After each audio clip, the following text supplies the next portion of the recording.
बर्तमान देखंतु भत्ता टंका को नहीं आउ गोटे अपडेट रही जहाँकि आपको समस्त यही अपडेट टी जानवा पड़ो। आपने समस्ते जानते राज्य सरकार जहाँकि भत्ता टंका वृद्धि कर 3500 टंका भत्ता देवाई राज्य सरकार घोषणा कर सारी। तेबे राज्य सरकार ये जो 3500 टंका भत्ता देवाई घोषणा कर सारी 3500 टंका हिताधिकारी मानू केते तारिख में दिज्व। यह सहित राज्य सरकार बाकी लोकंर जो भत्ता टंका रही जाइए सेमानकर भत्ता टंका राज्य सरकार केते तारिख में वृद्धि करिपारंती ए नहीं गोटे बहुत बड़ अपडेट सामना को आछि जहाँकि आपने ये वीडियो माध्यम पूरा डिटेल जानीपारे। से भिडियोटी को शेष पर्यंत देखंतु। ता पूर्व वीडियो को गोटे लाइक कर दिंतु एवं जो मैंने चैनल को नुआ आसथिबे चैनल को सब्सक्राइब करके पाखर थिबा बेल आइकन को क्लिक करके ऑल नोटिफिकेशन ऑन कर दिंतु।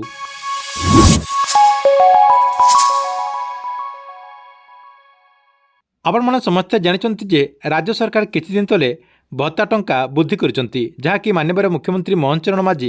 ए नहीं बहुत बड़ा गोटे घोषणा करछंती जहाँकि राज्य सरकार 3500 टंका भत्ता देवाई घोषणा करछंती। तेबे राज्य सरकार ए जो 3500 टंका भत्ता देवाई जो मानक 80 वर्ष हो जाइए ता सहित जो भिन्नक्षम रही जो मानकर भिन्नक्षम 80% रु अधिक थिबो सेमानक जो राज्य सरकार 3500 टंका भत्ता देवाई घोषणा कर सारी किंतु राज्य सरकार एजाएं सेमानक यही 3500 टंका भत्ता देना।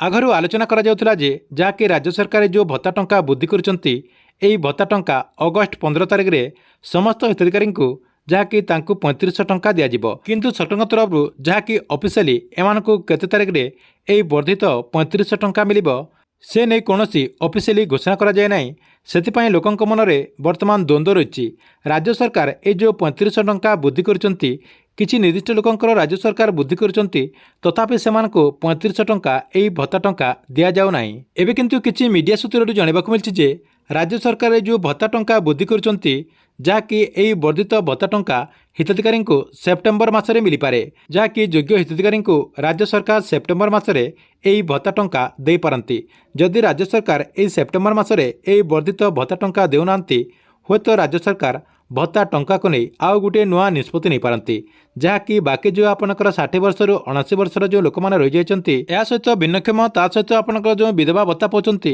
एमानकर जो भत्ता टंका राज्य सरकार वृद्धि करनांती एका संगको समस्तंकर भत्ता टंका राज्य सरकार वृद्धि करि पारंती। जानिबाकु मिलछि जे राज्य सरकार जदि भत्ता टंका वृद्धि कले जो मानकु 80 वर्ष हो जाइछि सेमानक तो राज्य सरकार तरफ जहाँकि 3500 टंका भत्ता दिज्व ता सहित जो मानकर 80% रु बेसी भिन्नक्षम थे से राज्य सरकार जहाँकि 3500 टंका भत्ता देवाई घोषणा कर सारी। जदि राज्य सरकार भत्ता टंका को नहीं आउ गोटे जदि नुआ निष्पत्ति नौकरी ये नुआ निष्पत्ति राज्य सरकार ओडिशार जो विधवा महिला मैंने रही से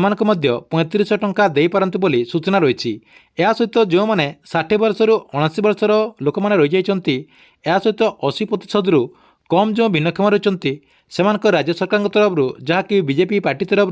आगुरी जहाँ तांकर प्रतिश्रुति थिला 3000 टंकार जो 3500 टंका करने से जो घोषणा करते से घोषणा को कार्यकारी करेंगे जहाँकि सेमानकु 60 वर्ष रु 79 वर्ष जो मानक हो जाइए सेमानकु 3000 टंका ता सहित जो मैंने 80% रु कम भिन्नक्षम रही सेमानकु राज्य सरकार 3000 टंका भत्ता दे पारंते बोले अपडेट रही। या सहित देखंतु राज्य सरकार ये जो भत्ता टंका लोकंकर वृद्धि करनांती जहाँकि एका संगको जो 3000 टंका राज्य सरकार वृद्धि करनांती जदि राज्य सरकार यही भत्ता टंका वृद्धि कले कौन से जदि असुविधा होची ताले जदि राज्य सरकार एका संगको यही भत्ता टंका वृद्धि कर पारनांती ताले आपणकर गोटे किस्ती यही भत्ता टंका वृद्धि कर दियंतु ता सहित आउ किछि वर्ष पर जहाँकि 2-3 वर्ष पर पुणी आपणकर आउ किछि टंका वृद्धि कर दियंतु। जेमिति आपणकर बीजेडी सरकार तरफ भत्ता टंका आपणकर 500 टंका थिला सेमाने जहाँकि निर्वाचन आगरू 500 टंका भत्ता वृद्धि कले सेमती राज्य सरकार आपणकर यही भत्ता टंका जो एबे 1000 टंका सर्वनिम्न रही समस्तंकर 1000 टंका राज्य सरकार वृद्धि कर दियंतु जहाँकि आपणकर बाकी जो आपणकर 2000 टंका रही बाकी आपणकर वर्ष 2 वर्ष भितर से टंका राज्य सरकार वृद्धि करदे। तेबे आपमनकु एही सजेशनटी केमती लागिला कमेंट बॉक्स रे निश्चय गोटे कमेंट करंतु। या सहित आपने यही वीडियोटी को अधिकरू अधिक लोक शेयर करंतु जहाँकि यही सजेशनटी राज्य सरकार नजर को आसिले हुए तो राज्य सरकार यही सजेशनटी को कार्यकारी करि पारंती एवं आपण मनरे कौन सजेसन रही कमेंट बॉक्स रे निश्चय गोटे गोटे कमेंट करंतु। ठीक अच्छे ये आपंक भत्ता टंका को नहीं बहुत बड़ा गोटे अपडेट। आपण वीडियो केमती लगिला कमेंट बॉक्स में निश्चय गोटे कमेंट करूँ और गवर्नमेंट जेकोसी नुआ योजनार अपडेट आप सर्वप्रथम देखा चाहते हैं यही चैनल टी आप रेगुलर देखुता।